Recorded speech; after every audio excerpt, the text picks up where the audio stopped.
Hello नमस्कार दोस्तों, एक और नए वीडियो में आप सबों का फिर से स्वागत है। तो ये जो बिहार एसआई का जो एग्ज़ाम हुआ था 22/7/2018 का ये पेपर है। तो चलते क्वेश्चन की ओर बढ़ते हैं।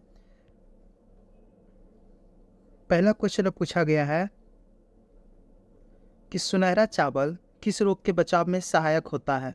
सुनहरा चावल किस रोग के बचाव में सहायक होता है। तो इसका जो राइट आंसर हो जाएगा जीरोपथेलेमिया इससे बचाव करता है। मॉन्ट्रियल प्रोटोकॉल किससे संबंधित है। मॉन्ट्रियल प्रोटोकॉल किससे संबंधित है, तो ये आपका ओजोन परत के संरक्षण से संबंधित है। अगले क्वेश्चन नंबर 3 में देखते हैं। टाइफाइड फैलता है, टाइफाइड जो होता है मियादी बुखार किससे फैलता है। छूने से, वायु से, कीट रोग रोगवाही से या पानी खाद्य पदार्थ से। तो इसका जो राइट आंसर हो जाएगा मियादी बुखार टाइफाइड जो होता है जो पानी खाद्य पदार्थ से फैलता है। अगले क्वेश्चन की ओर देखते हैं। क्वेश्चन नंबर 4 में पूछा गया है कि निम्नलिखित में से स्वच्छ जल की मछलियाँ कौन सी है। मतलब साफ पानी में कौन रहता है जो नमकीन ना हो। रोहू, कतला, इलेक्ट्रिक रे, कुत्ता मछली। तो इसका जो राइट आंसर आपका कौन सा हो जाएगा, रोहू और कतला हो जाएगा। ऑप्शन नंबर बी आपका राइट आंसर हो जाएगा। और क्वेश्चन नंबर 5 में देखते हैं कि वानिकी अनुसंधान संस्थान कहाँ स्थित है। जबलपुर, जोरहाट, बेंगलुरु, देहरादून। तो इसका जो राइट आंसर कहाँ है, वानिकी अनुसंधान देहरादून में स्थित है। तो अगले क्वेश्चन में देखते हैं। निम्न में से कौन सी पर्वत चोटी भारत में स्थित है। अन्नपूर्णा, मकालू, कामेत, नामचा बरवा। तो इसका जो राइट आंसर हो जाएगा कौन सी चोटी पर्वत है भारत में स्थित है। तो ये तो सब है, तो इसमें नहीं, तो ये फिर कामेट हो जाएगा जो नहीं की बात की जा रही होगी इसमें।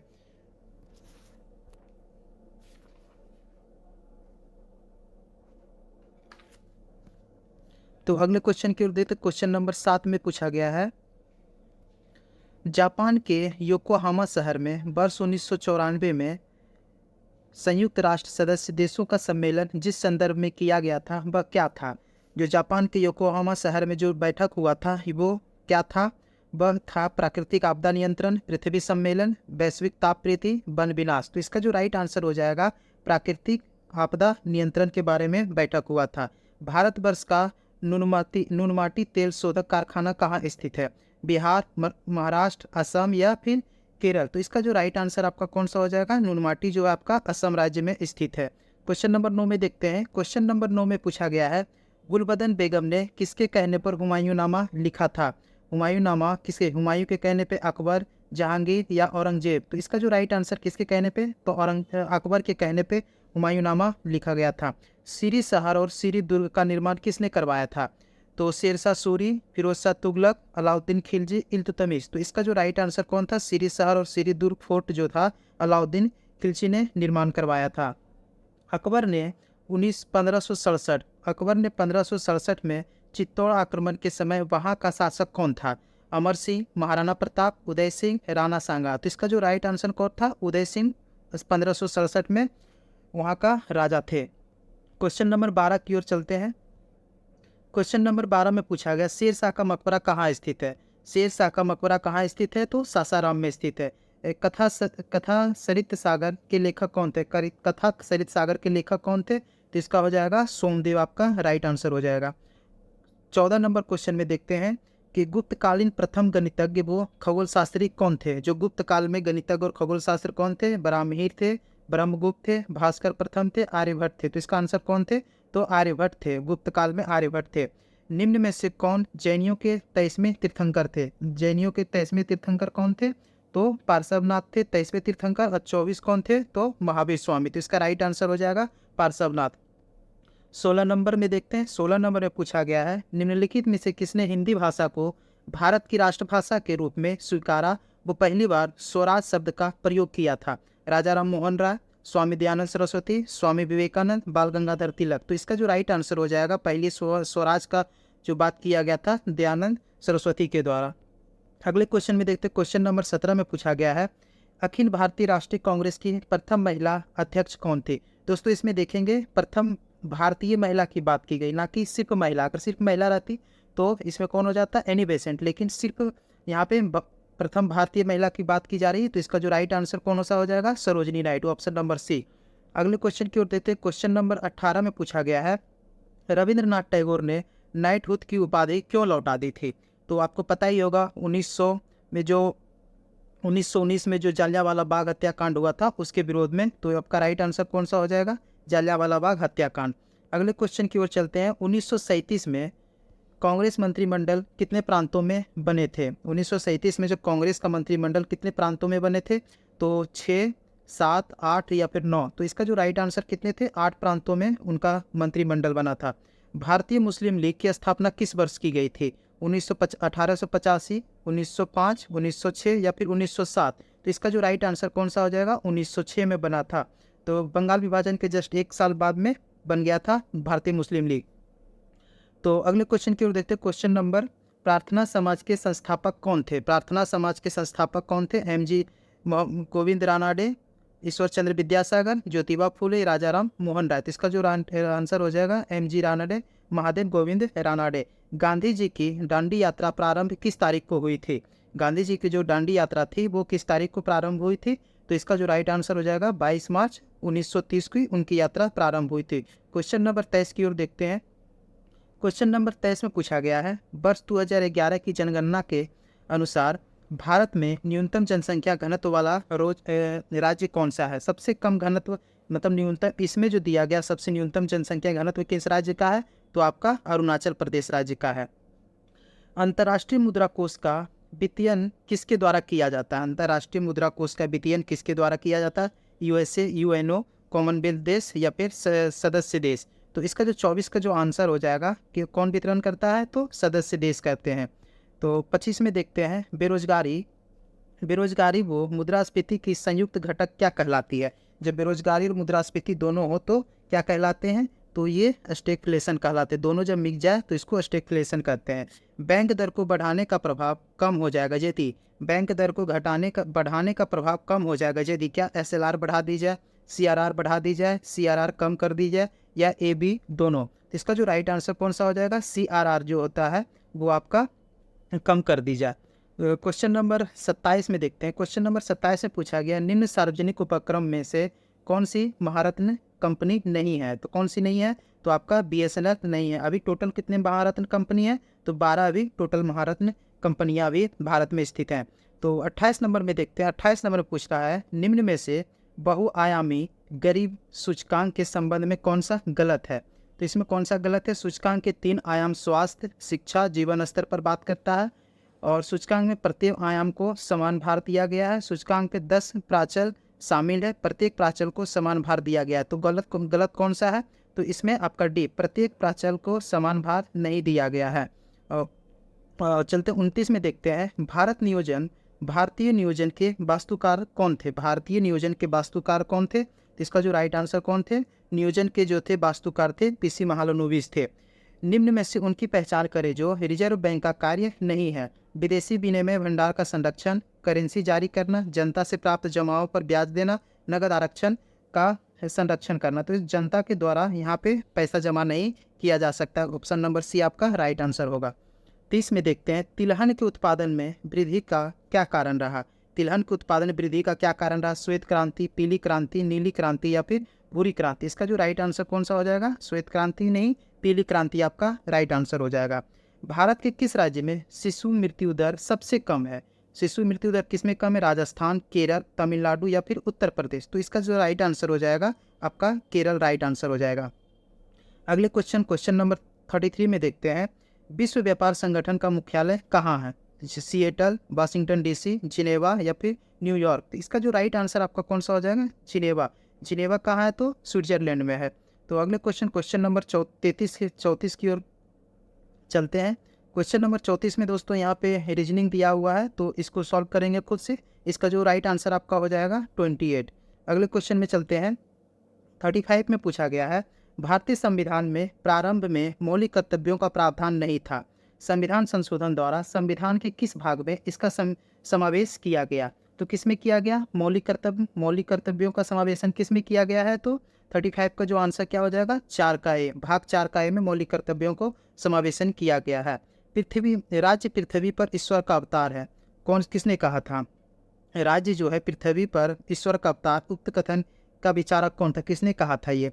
हेगेल ने कहा था, अरस्तु, प्लेटो या फिर ग्रीन ने? तो 36 का जो आंसर हो जाएगा हेगेल ने कहा था, हेगेल ने कहा था। तो अगले क्वेश्चन के उत्तर, संविधान सभा में उद्देश्य प्रस्ताव प्रस्तुत किया गया था। उद्देश्य प्रस्ताव जो किनके द्वारा प्रस्तुत किया? जवाहरलाल नेहरू के द्वारा। तो कब प्रस्तुत किया गया था 37 का? तो 13 दिसंबर 1946 को उद्देश्य प्रस्ताव प्रस्तुत किया गया था। स्वाधीनता आंदोलन के दौरान पूर्ण स्वराज के लक्ष्य की घोषणा किस वर्ष की गई थी? पूर्ण स्वराज की जो लक्ष्य की घोषणा था वो किस वर्ष किया गया था? तो आपका 1929 में। कहाँ पे? तो लाहौर अधिवेशन में किया गया था। उसमें अध्यक्ष कौन थे? पंडित नेहरू जी आपके अध्यक्ष थे। क्वेश्चन नंबर 39 में देखते हैं। क्वेश्चन नंबर 39 में किया गया, संविधान सभा के प्रथम अध्यक्ष कौन थे? राजेंद्र प्रसाद, सच्चिदानंद सिन्हा, भीमराव अंबेडकर, पंडित नेहरू? तो इसका जो राइट आंसर कौन सा हो जाएगा? सच्चिदानंद सिन्हा। सच्चिदानंद सिन्हा आपके प्रथम अध्यक्ष थे। तो अगले क्वेश्चन की ओर बढ़ते हैं। क्वेश्चन नंबर 40 में बोला गया, किसी भारत परिषद अधिनियम द्वारा भारत में ब्रिटिश सरकार द्वारा सांप्रदायिक निर्वाचन प्रणाली का प्रारंभ हुआ था। मतलब किसमें सांप्रदायिक प्रणाली का उद्घाटन हुआ था? तो 1909 के भारत शासन अधिनियम 1909 के तहत। तो अगले क्वेश्चन में देखते हैं। अगले क्वेश्चन 41 में पूछा गया है कि निम्नलिखित में से क्या भारत का नागरिक बनने के लिए आवश्यक नहीं है? वंशानुक्रम, जन्म, अधिकृत संपत्ति या फिर देशीकरण? तो इसका जो राइट आंसर, किसी के संपत्ति खरीद लेने से वो भारत का नागरिक नहीं हो सकता है। तो क्वेश्चन नंबर 42 में देखते हैं। 42 में पूछा गया, लोकसभा का अध्यक्ष अपना त्यागपत्र किसे संबोधित करते हैं? तो राष्ट्रपति, प्रधानमंत्री, उपराष्ट्रपति या उपाध्यक्ष? तो इसका जो राइट आंसर आपका कौन सा हो जाएगा? उपाध्यक्ष को संबोधित करते हैं। और भारत के किस राज्य में द्विसदनीय व्यवस्थापिका नहीं है? मतलब दो सदन नहीं है। विधान परिषद और विधानसभा कहाँ पे नहीं है? बिहार में है, उत्तर प्रदेश में है, पंजाब और जम्मू कश्मीर में। तो कहाँ नहीं है? तो आपका पंजाब में द्विसदनीय व्यवस्थापिका नहीं है। तो क्वेश्चन नंबर 44 में देखते हैं। 44 में पूछा गया है, कौन से मूल अधिकार केवल भारतीय नागरिकों के लिए उपलब्ध हैं? उपलब्ध है तो कौन से हैं? 15, 16, 19, 29, 15, 16, 19, 24, 15, 14, 19, 29, 30, 14, 15, 21, 31। तो आपका राइट आंसर 14 का 44 का ये होगा। 15, 16, 19, 29 आपका राइट आंसर हो जाएगा। तो अब चलते हैं 45 की ओर। 45 में पूछा गया, कथन सत्य को चुनने के लिए राज्यसभा में 11 सदस्य को राष्ट्रपति मनोनीत करते हैं। जी नहीं, ये गलत है, 12 करते हैं। और प्रत्याशी को उसी राज्य का होना चाहिए जहाँ से वे राज्यसभा का चुनाव लड़ रहे हों। तो ये नहीं, ये कहीं का भी हो सकता है। तो राज्यसभा को भंग किया जा सकता, जी नहीं, ये गलत है। तो 45 का आंसर कौन बच गया? लोकसभा में राष्ट्रपति 2 सदस्य को मनोनीत करते हैं। तो 46 में देखते हैं। 46 में कौन सा कथन है? वित्त आयोग संवैधानिक निकाय है। वित्त आयोग को संसद नियुक्त करती है। वित्त आयोग में 5 सदस्य होते हैं। 6 वर्ष बाद वित्त आयोग अपनी रिपोर्ट पेश करती है। तो सही आंसर इसमें कौन सा है? वित्त आयोग संवैधानिक निकाय है, जो 280 में इसकी चर्चा किया गया, आर्टिकल 280 में। तो चलते हैं अगले क्वेश्चन की ओर। राज्यसभा में गणपूर्ति हेतु कितने सदस्यों की आवश्यकता होती है? राज्यसभा में गणपूर्ति हेतु कितने सदस्यों की आवश्यकता होती है? तो 47 का जो राइट आंसर हो जाएगा ए। आप समझते हैं 10% कोरम की आवश्यकता होती है राज्यसभा या लोकसभा में। 10%, 250 का 10%, 25 होता है। निम्नलिखित में से कौन सा कारक अभिक्रिया दर पर कोई प्रभाव नहीं डालता है? नहीं, एंथैल्पी में परिवर्तन, तापमान, उत्प्रेरक या फिर सांद्रता? तो इसका जो राइट आंसर हो जाएगा, एंथैल्पी में परिवर्तन कोई प्रभाव नहीं डालता है। कार्बन नैनोट्यूब, कार्बन नैनोट्यूब निम्न में से किस संरचनात्मक परिवार का सदस्य है? ग्लिसरॉल, पॉलीएलिनीन्स, फुलरेंस या फिर अविन्स? अविन्स। तो इसका जो राइट आंसर कौन सा हो जाएगा? फुलरेंस। फुलरेंस के नैनोट्यूब का संरचनात्मक परिवार है। कॉपर के किस मिश्र धातु में जस्ता नहीं होता है? कॉपर किस में? तो पीतल, जर्मन सिल्वर, बेल धातु, गन मेटल। तो आपका राइट आंसर क्या हो जाएगा? बेल धातु में जो होता है जस्ता नहीं होता है। फेफड़ों का सफ़ेद कैंसर किसके कारण होता है? फेफड़ा में जो कैंसर होता है वो किसके कारण होता है? एस्बेस्टस के कारण, सिलिका के कारण, टेक्सटाइल के कारण या फिर पेपर के कारण? तो इसका जो राइट आंसर किसका हो जाता है? एस्बेस्टस के कारण सफ़ेद कैंसर का रोग होता है। संसद की प्राक्कलन समिति है, प्राक्कलन समिति क्या अस्थायी है? वो अस्थायी है, न्यायिक, इनमें से कोई नहीं। तो 52 का क्या आंसर हो जाएगा? संसद की प्राक्कलन समिति जो एक अस्थायी समिति है। 53 में देखते हैं। 53 में की गई सिफारिशें राष्ट्रपति के बाध्यकारी होती है। वित्त आयोग के अध्यक्ष पद के लिए योग्यता संविधान में निर्धारित की गई है। अभी तक 15 वित्त आयोग का गठन किया जा चुका है। संविधान के अनुच्छेद 280 के अनुसार वित्त आयोग का गठन किया गया है। तो गलत कथन की बात की जा रही, तो इसमें गलत कथन ये तो आपका सही है। संविधान निर्धारित की गई, ये भी सही है। तो 53 का कौन सा गलत है? वित्त आयोग द्वारा की गई सिफारिशें राष्ट्रपति पर बाध्यकारी होती है। जी नहीं, बाध्यकारी नहीं होता है। तो 54 की ओर चलते हैं। 54 में भी आपका रीजनिंग है, तो 54 का आंसर देख लेते क्या है 54 में। तो इसका जो आंसर हो जाएगा 18 आपका सही आंसर हो जाएगा। और 55 में 55 भी रीजनिंग दिया हुआ है, तो 55 का जो आपका सही आंसर कौन सा हो जाएगा? 83, इसमें भी सी हो जाएगा।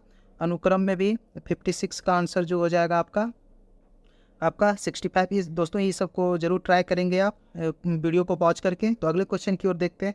यदि नवीन कहता है कि मोहन की माता मेरी माता इकलौती पुत्री, तो नवीन का मोहन से क्या संबंध है? तो मामा का संबंध हो जाएगा।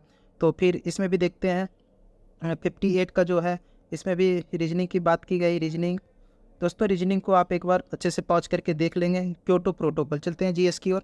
क्योटो प्रोटोकॉल का उद्देश्य निम्न में से किसका मात्रा कम करना है? किसका नाम? Chlorofluorocarbon, sulphur dioxide, greenhouse gas, वाष्पशील कार्बनिक यौगिक का।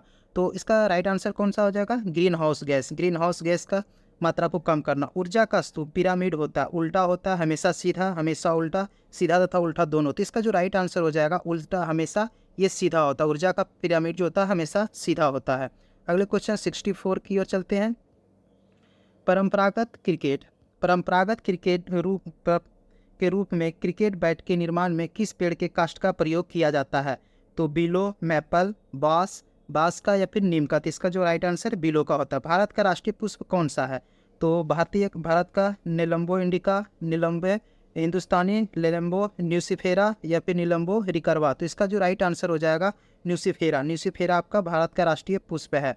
तो जीव विज्ञान के पिता कौन कहलाते हैं? जीव विज्ञान के जो पिता हैं कौन कहलाते हैं? अरस्तु, हक्सले, लेमार्क, थियोफ्रेस्टस। तो इसका जो राइट आंसर कौन सा हो जाएगा? अरिस्टोटल। अरस्तु को ही अरिस्टोटल बोला जाता है, तो अरस्तु आपका वो सही आंसर। निम्न में से कौन सा एक कूट फल है? फल कौन है? पोम, ड्रम, सिप्लेसा, पीपो। तो इसका जो राइट आंसर कौन सा हो जाएगा? ड्रम एक फल है। अगले क्वेश्चन की ओर चलते हैं। Question number 68। क्वेश्चन नंबर, कीटभक्षी पादप का उदाहरण कौन सा है? कीटभक्षी जो है कौन सा है? टेगरीज, नेप्थेनीज, लॉरेंथस या जूनिपेरस। तो इसका जो राइट आंसर कौन सा हो जाएगा? नेफेंथीज। नेफेंथीज आपका जो हो जाएगा कीटभक्षी पादप हो जाता है निम्नलिखित। और उसके बाद 69 में देखते हैं।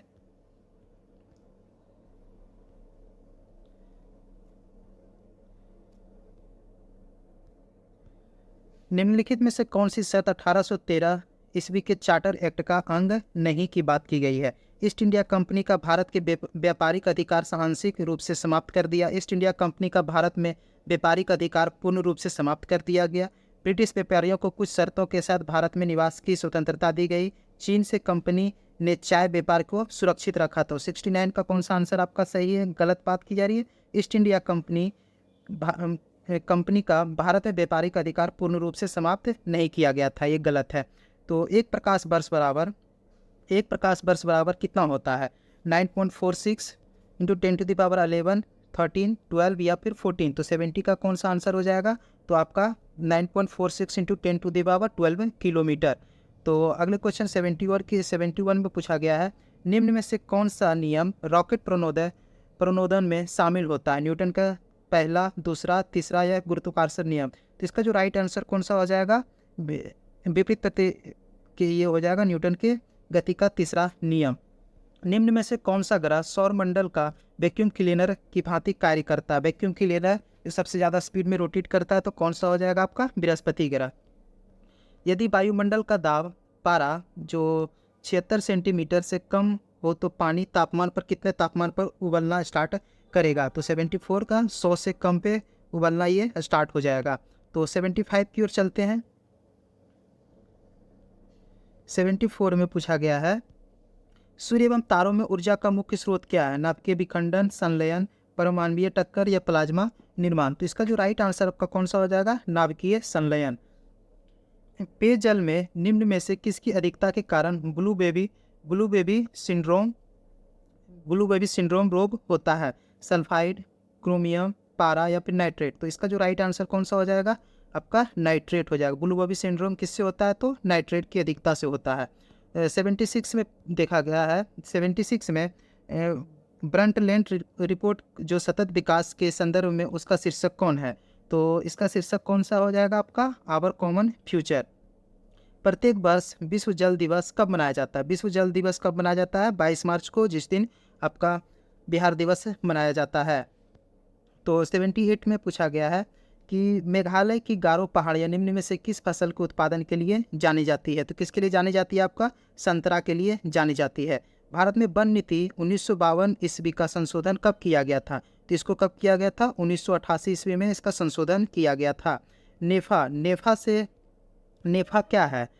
नेफा जो है north east frontier agency, north east front agency, north eastern frontier agency, northern east frontier agency. तो इसका जो राइट आंसर हो जाएगा नॉर्थ ईस्ट फ्रंटियर एजेंसी।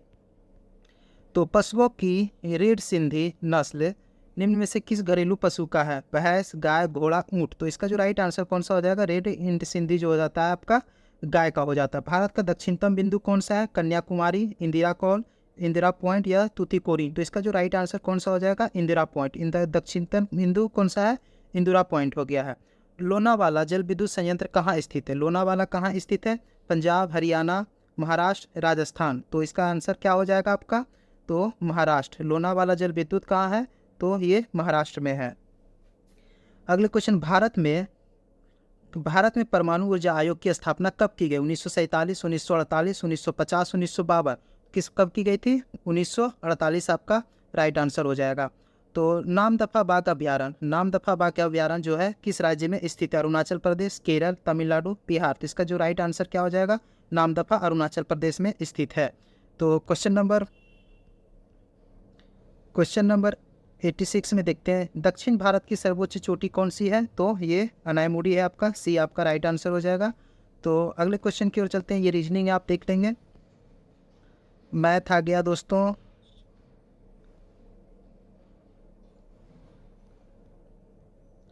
और चलते हैं, अब सारा मैथ है। तो 93 में पूछा गया है, पाचन तंत्र का कौन सा भाग HCl स्रावित करता है? हाइड्रोक्लोरिक एसिड, छोतियात, यकृत, अग्नाशय, अमाशय। तो 93 का जो आंसर आपका हो जाएगा अमाशय हो जाएगा।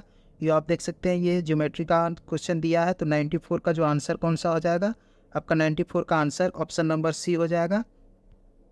तो अगले क्वेश्चन चलते हैं। ये बोला गया है कि एक वृत्त की परिधि 880 मीटर है, तो वृत्त का व्यास कितना हो जाएगा? तो आप निकाल लेंगे, मैंने निकाल रखा है, तो 280 मीटर हो जाएगा।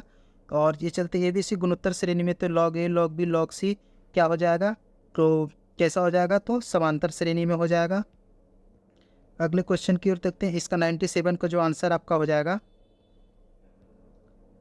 97 का जो आंसर आपका ऑप्शन नंबर डी आपका राइट आंसर हो जाएगा। 98 में पूछा गया है, इसमें भी मैथ है। तो इसका जो राइट आंसर 98 का 10 आपका राइट आंसर हो जाएगा। एक खिलौना की घन की सभी सतहों को लाल रंग से रंगा जाता है। इन घनों को 64 छोटे समान घनों में काटा जाता है। कितने छोटे घन ऐसे हैं जिनकी किसी भी सतह को लाल रंग नहीं किया जा सकता है? तो 99 का आपका 8 आंसर हो जाएगा। 100 नंबर 100 ये लास्ट क्वेश्चन है। तो कलोल पावर विद्युत परियोजना कहाँ स्थित है? कलोल पावर विद्युत परियोजना महाराष्ट्र, उत्तर प्रदेश, आंध्र प्रदेश या फिर गुजरात। तो इसका क्या आंसर हो जाएगा? कलोल जो है आपका गुजरात में। तो दोस्तों कैसा लगा ये वीडियो आप जरूर कमेंट्स करके बताएंगे। और चैनल पे नए तो प्लीज़ चैनल को लाइक, सब्सक्राइब एंड शेयर जरूर करेंगे। तो धन्यवाद दोस्तों।